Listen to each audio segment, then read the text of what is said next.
Hello everybody and welcome to the Direct Strike gear tutorial. I am basically going to be taking you through a step-by-step process on how you find a gear match, how you queue up for a gear match, what the two different modes are within the gear match. One is considered a Tech Foundry, and the other is considered a Crystal Forge. We will get into more about that when we actually get into the game, and I will walk you through each phase and each type of mode you guys can kind of play. But right now, we are going to focus on how you actually create a gear match and find a gear match. So, we're going to have the Direct Strike mod. You are also going to go up to custom, make sure you got custom up and running. You got lobbies right here. You can literally type direct into the search bar and hit enter. Now you're either going to see a gear match listed under modes. If you do not, you can simply click on arcade. If you do not see direct strike right up here, right where my icon basically is, you can just type direct in the search bar. It will pop up, and then you're going to click down here on the actual gear icon, and once you click create lobby, bada boom, you are basically into the loading screen. Now, there is a standard type match with no weekly buffs, but like I said, you do have both Tech Foundry and you have a Crystal Attribute Foundry within the game itself, which we will get into the next phase. Right now, you can choose one of three races. You have the Terrans, the Zergs, and the Protoss. You basically, these are generic units. There are really no special, like big units. It's more of the generic setups, which I will go through each one as we progress throughout the game, just to kind of give you guys a little bit of showcase of it. So stick around. Next part, we will be in game and we will be starting to explore some of the basics. So stick around. All right, welcome to the actual game, ladies and gentlemen. We are going to be showcasing the Terrans once you get into the game. So this is just going to be a quick little overview of the units you get for Terran. So we're not actually going to go over anything else. We are just going to showcase the three races for the next three segments of this video real fast. So you have your standard Marines, you have Marauders, you have Reapers, you got Ghosts, Hellbats, Medevacs, you got Banshees, Vikings, Ravens, you got Siege Tanks, you have Cyclones, you have Liberators, Thors, and Battle Cruisers, along with an assortment of their tech also. Now, these are a little bit different than the Commander mode type units because they're the generic units for the most part. So they are a little bit cheaper than in Commander mode, but they also do have the same quirks almost. So keep that in mind when you guys are playing. And without further ado, we will jump into the Zergs now. Alright, welcome to the Zergling race, ladies and gentlemen. Feel free to pause this at any given time if you guys actually want to look at the unit screen. But for the start of this, we are going to get the basic Zergling. Yes, you can morph these units into other units, so be very cautious about that when you guys are actually spawning the units in game. See, you can turn a basic Zergling into a Baeling if you wanted to. Obviously, you have the generic Baelings, which are really cool. You got the roaches, you have the queens, we got our obviously our detection, which are our overseers. You have hydras, which hydralisk, I should say, which you can morph into lurkers. We have mutos. We also have lovely little corruptors, which can become broodlords. We have infestors. We got our basic swarm host. Let's see. We also got our lovely little sorcerers, which are our vipers. These are very powerful on the battlefield, especially mid to late game. We have our tanks of the Zerg race, our big, beefy ultras. And last but not least, we have the Flying Lords. Yes, you guessed that right. It is the Brood Lords. They spawn many swarm seeds. So, if you guys want to pause and kind of take a look at the screen real fast, go for it. If not, onto the Protoss race we go. And last but not least, everybody, welcome to the Protoss race. These are our little shielded boys who can pack quite a wallop if you guys get out the right combo. So, we have the Zealots or Zealots or however you guys want to pronounce it. I prefer Zealots there, but sometimes I do say Zealots. They have the almighty charge. We have our little blinkers, the Stalkers. These guys will basically blink around the map, do a lot of damage versus armor, and make very good anti-air very early game. We have these sentries, which basically can spawn decoys and give you a nice little guardian shell. Obviously, we have the adepts who can project themselves, our observer, which is basically the detector. We have dark templars, the blinker kings of this map. They will literally blink around and do a massive amount of damage with their shadow strikes. Very, very powerful unit. And you can actually upgrade them to archons. Keep that in mind. We have the, obviously, disruptors. We have phoenixes with graviton beams. We have high templars, basically psionic storms and feedback, which also can be upgraded to archons. Keep that in mind. We have the immortals, the anti-armor tank from hell. These are basically like the main line assault strider for the Protoss in generic gear matches. They will pack a punch versus armor, not so much versus light units, but they are very versatile and very tanky once you get barrier.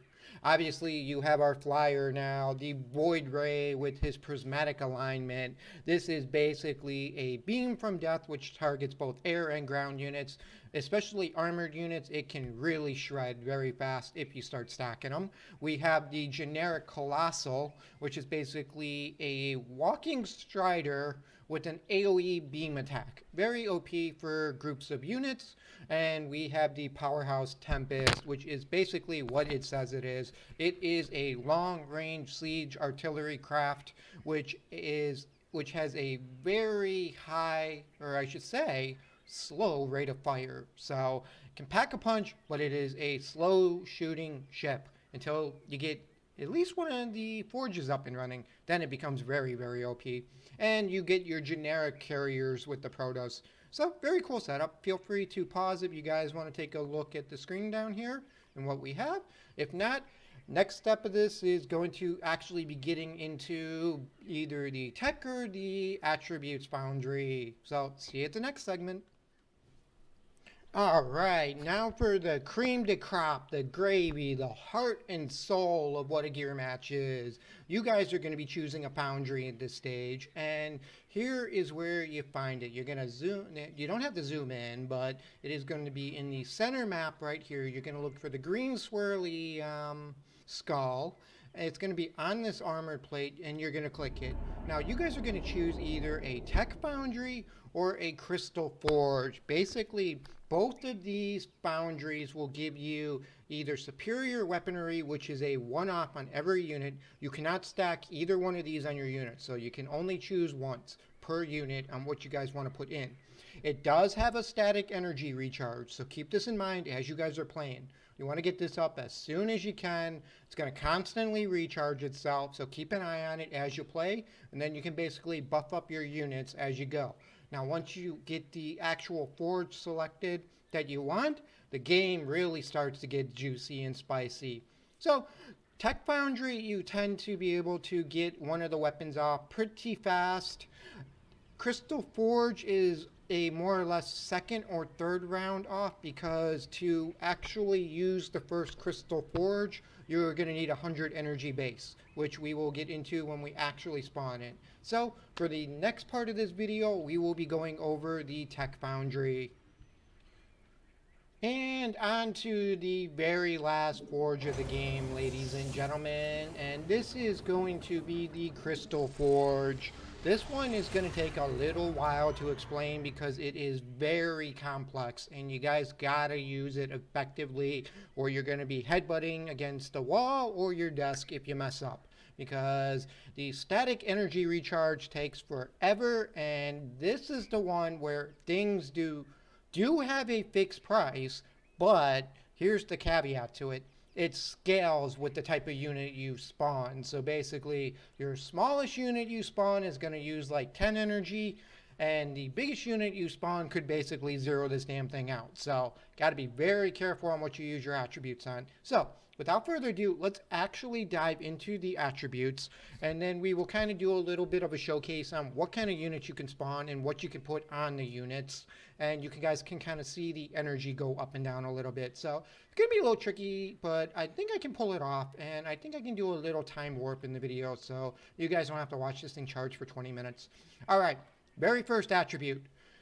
Char Agit, which is a red aura, which is basically a 250% attack speed bonus. Now, you can pretty much put this on almost any unit, and it'll turn them into a super attacker. Whether it's a siege tank, a marine, a marauder, or a Viking, or any type of unit that basically can attack, this will almost 3 times their attack speed. Next, we have the Xeris. I'm not even going to try pronouncing these. This is basically a tanking one. It will give you plus 200% shields, plus 200% life, and plus 1 movement speed. And it gives you a nice little green aura on your unit. Moving on to the next tank one, which I actually like a little bit better versus the movement speed. It's still the same buff, 200% shields, 200% life, and it also gives you a 5 shield regen and a 5 life regen. Now, here's the kicker. If your unit does not have shields, you will not get the shield buff. So don't think if you toss this on a non-shielded unit, you're magically going to get 200% shields. It does not work that way, unfortunately. Very next one is going to be for the casters, things with cooldown, things with energy regen. This is going to be the Terran Amits. This is very OP. It is a nice purple aura, and it basically gives you 200% max energy, 200% energy regen, and 200% ability cooldown speed. So anything with high cooldowns or cooldowns that you really want to spawn and make go massive, you basically pop this purple aura on them, and boom, you're gonna be just amazed at how many abilities they cast. Makes for some very good cheese setups. Okay, this is the buff that a lot of people tend to use non-stop. It is an orange buff, and it is the Topaz. Yes, I have used this thing many, many times. It will give you a 100% attack speed, but the real power on top of the attack speed is it will give you a plus 5 weapon range, which is absolutely incredible. You will basically outrange your opponent based on what you put it on. Like I said, this also scales with the type of unit you put it on. So the smaller the unit, the less energy you use. The bigger the unit, the more energy you will use for this thing. So keep that in mind when you are using this thing. Now, there is a small little problem with this buff. And it is kind of a small one, but it's also a biggie too. Your plus 5 weapon range, if you have units that have like 12, 13, or 14 attack range, it is possible. I think a couple of units do have ranges up to that much with this buff. You will outdo your line of sight. So what I mean by that is this Fog of War. So if I have basically a Topaz unit right here, and the Fog of War is more or less like right here on the map, you will technically fully use your range, but it will only go up to as far as the Fog of War is revealed. So if you don't have a good vision on the battlefield, you will not get the maximum range on this thing. But if I am basically cleared vision from the bunker to the line and beyond, we will stand all the way in the rear, and we will basically snipe down anything in the oncoming direction. Alright, now for the movie magic edits, and I'm going to let the Crystal Forge charge up a little bit, and then we're going to do some showcases of units for the Terran Commander. The idea is still going to be kind of the same for all the other units, and we can get into strategies later with that, but for right now I'm just going to show like the actual energy usage. Okay, here we go, guys. Time to showcase the actual attributes and energy usage. Now, I'm going to have to be fast on this, unfortunately, because once I start spawning units, we will immediately go and kill the Nexus in the bunker. So, going to be a very interesting showcase, but you can kind of get an idea of what I was saying about how different energy numbers will affect different types of units. So, we're going to start with the Standard Marine. And if I time this right, we can actually do this a little bit slower. Okay, we have 300 energy. We are basically going to turn this into a 250 attack speed Marine. basically use 10 energy, and now we have 0.61 attack speed. Very, very good. Now, I'm going to do another showcase of a Marine, and I'm actually going to show you the difference with the Topaz. Now, same unit, we now have an attack speed. Let me see. Yeah, see, that's 0.44. This is going to be 0.31, but this thing now has a range of 10. Yeah, pretty amazing, isn't it? Now, we can also do, cyclones, we can do tanks. Hellbats I tend to make, shielders. So if we do a sapphire on this thing, it's basically, it uses quite a bit of energy, like 26 energy to get this one up and running. Or is that 16? That's 16 energy, my bad. And then it now has 405 hit points, which is really cool. Now, another one is, let's go with Topaz on the tank. So, we have 300 energy, pop Topaz. That bay, look how much that dropped our energy. Like, we basically just spent almost 68 energy to Topaz that tank. And the same thing goes even if we attack speed the tank instead. It is going to, see, we already took the bunker with that, with one Marine. And then if we attack speed it, it's going to be the same thing. The tank now has, what, 7, quite a bit of range. 12 range, and this now has 0.74 attack speed. So depending on how you play, it could be very, very OP. And last but not least, I'm going to showcase the two biggest units, which are the Thors and the battle cruisers. Now, these are going to cost you a small fortune, almost 100 for each one. So the battle cruisers 100 on the dot, the Thors 80. So be very careful when using that and using those two units, because they will cost a lot, and you are going to end up basically waiting quite a few rounds for your energy to recharge. You cannot spawn any more attributes unless you are 100 energy or over. Keep that in mind. So if you do not have the energy, you cannot spawn anything. This is it's kind of a little bit of a niche gimp, but it does work out, because if you're able to spawn too many units with too many attributes too fast, it is just not going to work.